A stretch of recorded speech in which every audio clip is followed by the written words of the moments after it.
لمحہ شاہدین و شاکرین، آئیے ایک مرتبہ انتہائی عقیدت و محبت اور ادب و احترام کے ساتھ ہم سب مل کر اپنے آقا و مولا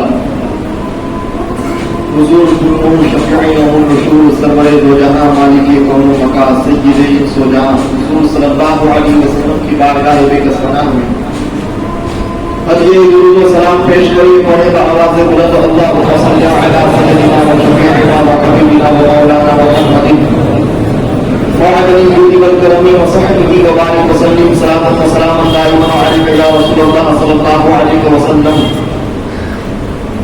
عزیزان گرامی وقار، جیسا کہ آپ حضرات کو معلوم ہے کہ جمعے کی تقریر میں عقائد بیان کیے جا رہے ہیں. اس سے قبل خود معاملے میں نے عقیدہ باری تعالیٰ اور عقیدہ توحید پر بڑی ہی سہل انداز میں گفتگو کرنے کی کوشش کی. آج یہ بیان کیا جائے گا کہ ایک مرد مومن اللہ کے رسول محمد صلی اللہ علیہ وسلم اور دیگر انبیاء اور مرسلین کے بارے میں کیا عقیدہ رکھے گا. اس لیے کہ ایمان کے لیے جس طرح سے اللہ تعالیٰ کی ذات پر مکمل یقین اور ایمان ضروری ہے، اسی طرح سے مرد مومن کے لیے رسول اکرم صلی اللہ علیہ وسلم اور اللہ کے بھیجے ہوئے انبیاء و مرسلین پر ایمان رکھنا بھی ضروری ہے. یہاں یہ بات قابل ذکر ہے کہ اللہ رب العزت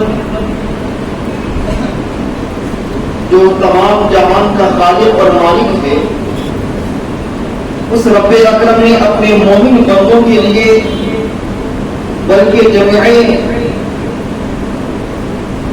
بنی آدم کے لیے، تمام انسانوں کے لیے نبیوں کو بھیجا اور رسولوں کو بھیجا. اللہ رب العزت بے نیاز ہے. جب اس نے بندوں کو عقل دے دی، حکمت و شعور عطا کر دیا، تو بندوں پر یہ ضروری ہو گیا تھا کہ وہ اپنی فکر کے ذریعے، اپنے شعور کے ذریعے، اپنی حکمت کے ذریعے رب اکرم کی معرفت حاصل کرے اور یہ جانے کہ پوری کائنات کو چلانے والا ایک قادر مطلق ہے. لیکن اس نے اپنے فضل خاص سے، اس نے اپنے رحم و کرم پر، اس نے اپنے لطف و کرم پر، اس نے اپنی مہربانی سے آدمیوں کی رہنمائی کے لیے انبیاء و مرسلین بھیجے. یہ اللہ تعالیٰ پر واجب نہیں، یہ اللہ تعالیٰ کا فضل و کرم ہے کہ اس نے اپنے بندوں کی رہنمائی کے لیے اور شیطان کے شر سے ان کی حفاظت کے لیے ہر دور میں انبیاء و مرسلین کو بھیجا، جہاں تک کہ آخری نبی اللہ کے رسول محمد صلی اللہ علیہ وسلم. اب یہ نبی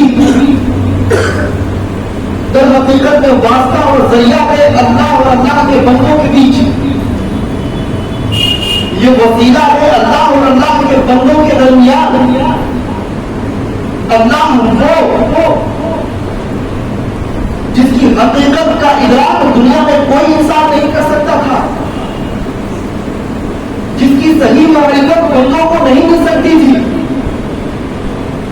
تو میرے پروردگار نے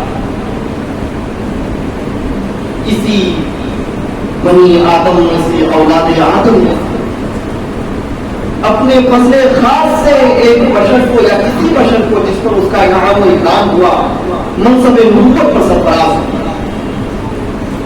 نبی وہ بشر ہوتا ہے جس پر اللہ رب العزت کی طرف سے وحی کی جاتی ہے اور جو انسانوں کی ہدایت کے لیے اور اللہ کے احکام کی تبلیغ کے لیے اس امت میں ہمیشہ مبعوث ہوتے ہیں. اللہ رب العزت نور ہے. یہ بندہ اس نور کو دیکھ نہیں سکتا، اس کو پہچان نہیں سکتا، اس کی حقیقت کا ادراک نہیں کر سکتا. تو اللہ رب العزت نے ایک ایسے بشر کو جس کو مقام نبوت پر سرفراز کیا، جس کو ہم نبی کہتے ہیں، اسے مبعوث کیا، اسے بھیجا، کہا مجھ سے دو، میرے بندوں کو دو، اس لیے کہ میرے بندوں میں اتنی طاقت اور قوت نہیں ہے، وہ اتنے کمزور ہیں، وہ اتنے ناتواں ہیں کہ وہ براہ راست مجھ سے اخذ کرنے کی صلاحیت نہیں رکھتے۔ انبیاء وہ ہوتے ہیں جو اللہ سے لیتے ہیں، بندوں تک پہنچاتے ہیں۔ ایک ایگزامپل کے طور پر یہ سمجھیے کہ آگ جس میں دہتے ہوئے شعلے ہو، چنگاریاں، اس کے اوپر براہ راست پانی کو ڈالنے کی کوشش کیجیے گا تو وہ چنگاری بجھ جائے گی۔ تو آگ اور چنگاری کے بیچ میں، آگ اور پانی کے بیچ میں فائدہ حاصل کرنے کی غرض ہے کہ پانی گرم بھی ہو جائے، پانی کا ہمیں فائدہ بھی مل جائے۔ ہم استعمال کرتے ہیں کسی برتن کا، سہارا لیتے ہیں کسی برتن کا، اور اس برتن کے ذریعے سے ہم اس میں پانی ڈالتے ہیں اور پھر آگ کے اوپر اس کو سلگاتے ہیں، اور گرم ہونے کے بعد آگ کی تپش اس میں آنے کے بعد جب وہ پانی گرم ہو جاتا ہے تو ہم اس کو استعمال کرتے ہیں۔ براہ راست اگر آگ پر پانی کو ڈالا جائے یا پانی پر آگ کو ڈالا جائے تو بندہ کبھی بھی فائدہ نہیں حاصل کر سکتا ہے۔ اسی طرح سے اللہ رب العزت کی معرفت بندہ براہ راست نہیں کر سکتا تھا، اور بندہ براہ راست اللہ رب العزت تک نہیں پہنچ سکتا تھا۔ اس لیے میرے پروردگار نے اس ناتواں اور کمزور مخلوق کی رہنمائی کے لیے اپنے فضل خاص سے انبیاء اور مرسلین کی جماعت تیار کی، اور ان کو ہر دور میں بھیجتا رہا تاکہ وہ اللہ رب العزت سے نور علم حاصل کر کے اس بندوں تک پہنچائے۔ یہ ہے اللہ رب العزت کے انبیاء اور مرسلین کی بھیجنے کی وجہ۔ اب انبیاء کے بارے میں ہمیں عقیدہ کیسا رکھنا چاہیے؟ تو عزیزان گرامی، انبیاء کو نبوت عبادت کے ذریعے سے نہیں ملتی، مجاہدہ کے ذریعے سے نہیں ملتی، ریاضت کے ذریعے سے نہیں ملتی۔ انبیاء نماز اور روزہ کے ذریعے سے نبی نہیں بنائے جاتے، اس لیے کہ نبوت ایک ایسی شے نہیں ہے جیسے انسان اپنی محنت اور مشقت کے ذریعے حاصل کر لے، بلکہ نبوت ایک ایسا مرتبہ ہے، ایک ایسا منصب ہے جسے اللہ رب العزت اپنے فضل خاص سے عطا فرماتا ہے اور جس کو چاہتا ہے دیتا ہے۔ اس لیے اگر کوئی انسان یہ تصور کرے کہ میں عبادت کے ذریعے سے، نماز و روزہ کے ذریعے سے، میں صوم و صلاۃ کی پابندی کے ذریعے سے نبوت کے منصب تک پہنچ جاؤں گا تو اس عقیدے کی بنیاد پر کافر ہو جائے گا، اس لیے کہ نبوت ملنا یہ صرف عطائے الہی پر ہے، اپنی محنت اور مشقت پر نہیں۔ اس لیے یہ عقیدہ رکھنا ضروری ہے کہ نبی وہ ہوتے ہیں جسے نبوت اللہ تعالیٰ کے فضل و کرم سے ملے، اپنی محنت یا کسب کے ذریعے سے نہ ملے۔ اور عزیزان گرامی، نبی کون ہوتا ہے؟ نبی کون ہوتا ہے؟ نبی وہ ہوتا ہے جو تمام مخلوق میں اس زمانے میں افضل اور اعلیٰ اور بہتر ہوتا ہے، اور نبی کا اتنا مرتبہ اور مقام ہے کہ کوئی بھی بندہ قیامت تک کسی نبی کے رتبے تک پہنچ نہیں سکتا۔ کوئی ولی، کوئی قطب، کوئی غوث، کوئی صحابی، یہاں تک کہ فرشتے بھی اللہ کے وہ بندے جنہیں دنیا میں نبوت عطا کی گئی اور جو انبیاء اور مرسلین کی جماعت میں شامل تھے، ان کے رتبے تک اور ان کے فضل تک ان سے اعلیٰ یا ان کے برابر نہیں ہو سکتی۔ یہ ہے اللہ رب العزت کے لفظوں کا مقام اور مرتبہ۔ اور عزیزان گرامی، اللہ رب العزت جسے نبی بنا دے، جسے رسول بنا دے، اس سے کبھی نبوت لی نہیں جا سکتی ہے، اس سے کبھی رسالت سلب نہیں کی جا سکتی ہے۔ کوئی یہ کہے کہ موسیٰ پیغمبر تھے پہلے زمانے میں، بعد میں ان سے نبوت ختم ہو گئی، وہ کافر ہو جائے گا. جو یہ تصور کرے کہ عیسیٰ نبی تھے بعد میں ان سے نبوت لے لی گئی وہ کافر ہوتا ہے. جو عقیدہ رکھے کہ ابراہیم پیغمبر تھے بعد میں ان سے پیغمبری لے لی گئی وہ کافر ہو جائے گا. پتا یہ چلا کہ اللہ رب العزت نے جسے مقام نبوت کو سرفراز کر دیا ہے وہ ابد الاباد کے لیے نبی ہے. ان سے نبوت کا زائل ہونے کا عقیدہ رکھنا یا اس زوال کو جائز ماننا کفر ہے. اور آپ کے سامنے ایک اہم بات میں یہ رکھنا چاہتا ہوں کہ اللہ رب العزت نے انبیاء و مرسلین کو اپنے بندوں کی رہنمائی کے لیے بھیجا. اس لیے اللہ نے اپنے فضل خاص سے ان نبیوں کو معصوم بنایا, گناہوں سے پاک بنایا, خطاؤں سے لرزشوں سے جو گناہ کے زمرے میں آتے ہیں ان سب سے منزل بنا دیا. اس لیے انبیاء کا معصوم ہونا ضروری ہے.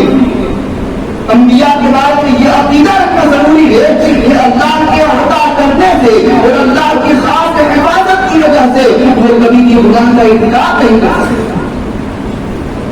اور اللہ رب العزت نبی کو وہ عقل عطا فرماتا ہے, وہ حکمت دیتا ہے, اتنا وزڈم اور وجدان کا بڑا ہے کہ ان کی عقل اتنی پختہ ہوتی ہے کہ دنیا میں کوئی بھی حکیم ہو, کوئی بھی فلسفی ہو, کوئی بھی دانا اور بینا ہو, ان کی عقل کے چوتھائی حصے کو بلکہ ایک حصے تک بھی نہیں پہنچ سکتا. اللہ رب العزت نبیوں کو عقل قائم عطا فرماتا ہے اور ان کو دنیا کا حکیم امت بنا کر بھیجتا ہے. اور ان سے زیادہ اشرف و اعلیٰ عقل کے اعتبار سے دنیا میں کوئی نہیں ہو سکتا. اور نبی جناب جسمانی اعتبار سے بھی اتنے پرکشش ہوتے ہیں کہ اللہ رب العزت ان کو جسم کے ان تمام علوم سے, ان تمام نتائج سے محفوظ رکھتا ہے جس کی بنیاد پر ایک بندے میں نفرت پیدا ہو سکتا ہے. وہ ایسی بیماریوں سے محفوظ ہوتے ہیں جن بیماریوں سے بندے کے اندر نفرت پیدا ہو سکتی ہے, جیسے کہ جذام اور کوڑی کا مرض نہیں ہو سکتا ہے. ان کے پاس درد کا مرض نہیں, بیماری ان کو مرض نہیں ہو سکتا ہے. اللہ رب العزت اپنے فضل خاص سے اپنے نبیوں کے جسم کو, نظر کو اور ان کو زبان و بیان کو اس قدر پرکشش پر بنا دیتا ہے اور اتنا لطیف بنا دیتا ہے کہ کوئی بندہ کبھی بھی ان سے نفرت کر ہی نہیں سکتا. وہ اخلاق فاضلہ, اخلاق کاملہ اور عمدہ مزین اور پرکشش اخلاق کے مالک. اور یہ یاد رکھیے گا کہ اللہ رب العزت جب نبی کو مقام نبوت پر سرفراز کرتا ہے تو وہ اپنے نبیوں کو اپنے فضل خاص سے اپنی کائنات میں تصرف کا حق دیتا تاکہ یہ بندے جب ان سے مطالبہ کرے اور کہے کہ تم نبی ہو تو ذرا نبوت کے کچھ کرشماتی کام کر کے دکھاؤ, تو وہ معجزہ دکھا دیتے ہیں. جیسے حضرت سامع علیہ السلام نے پیغمبر تھے جنہوں نے پہاڑ کی چٹان سے اونٹنی کو نکال کے لوگوں کے سامنے پیش کر دیا. حضرت ابراہیم وہ پیغمبر تھے جو آگ کے تہتے ہوئے شعلے پر رہے لیکن ان کے جسم کو ذرہ برابر نقصان نہیں پہنچا. اور محمد عربی صلی اللہ علیہ وسلم کے معجزے تو بے شمار ہیں, ان کے فضائل تو بے شمار ہیں. آپ ایسے پیغمبر ہیں کہ آپ کو معجزے بے شمار دیے گئے اور ایسا معجزہ کے الٹے ڈوبے ہوئے سورج کو واپس لوٹا دیا. وہ معجزہ جن کے سامنے درخت بھی سجدے کرتے ہوئے نظر آئے, ایسا معجزہ کے ہاتھ میں کنکریاں کرنا پڑتے ہوئے نظر آئے. میرے مصطفیٰ کے معجزات کو بے شمار ہیں. اور عیسیٰ علیہ السلام جب مقام نبوت کا سرفراز تھے تو اللہ رب العزت نے انہیں ماں کی گود میں قوت گویائی بخشی اور اسی وقت وہ کفار سے اور اس زمانے کے لوگوں سے خطاب کرتے چاہتے تھے کہ اللہ کا پیغمبر رسول بنا کے بھیجا گیا ہوں تو مجھ پر ایمان لے آ. جب مادرزاد اللہ ان کے پاس آتا ان کو بینائی اور آنکھیں عطا فرما دیتے تھے. کوئی لپائی جاتا اسے صحیح و سالم بنا دیتے تھے. اللہ رب العزت جب کسی بشر کو مقابل نبوت پر سرفراز کرتا ہے تو اس کو تمام کائنات میں تصرف کا مالک بنا. اور جناب ایک آخری بات, نبی وہ بشر ہوتا ہے جسے اللہ رب العزت اپنی عطا سے اپنے کرم خاص سے غیب کا علم عطا فرماتا ہے. وہ زمانے کا جب سے وجود ہے اور جب تک خاتمہ ہوگا وہ ابتدائے آفرینش سے لے کر قیامت تک, بلکہ قیامت کے بعد ماقات و مایکون اور قیامت کے بعد جنت میں لوگوں کے داخل ہونے تک اور جہنم میں لوگوں کے جانے تک کے تمام احوال منتشر کائنات کا ذرہ ذرہ اور دنیا کا ہر ایک پرزہ ان کے دیواروں کے سامنے منور اور منتشر کر دیا جاتا ہے. اس لیے نبی وہ بشر ہوتا ہے ایسے اللہ رب العزت اپنے فضل خاص سے علم غیب عطا فرماتا ہے. اس لیے نبیوں کو جو علم غیب ملتا ہے وہ اللہ کی عطا سے ملتا ہے, ان کے خود اپنی محنت و مشقت سے نہیں. نبیوں کے بارے میں کیا کیا عقیدہ ہونا چاہیے یہ مختصر سی باتیں میں نے آپ کے سامنے پیش کی, اور انشاءاللہ الرحمن آئندہ دنیا میں بھی نبوت کے بارے میں عقائد آپ کے سامنے بیان کیے جائیں گے. لیکن یہ میرے عزیزوں آج کے حالات کے پیش نظر میں کچھ نصیحت کلمات آپ کے سامنے رکھنا چاہتا ہوں. یہ ہندوستان کی سرزمین, یہ جمہوری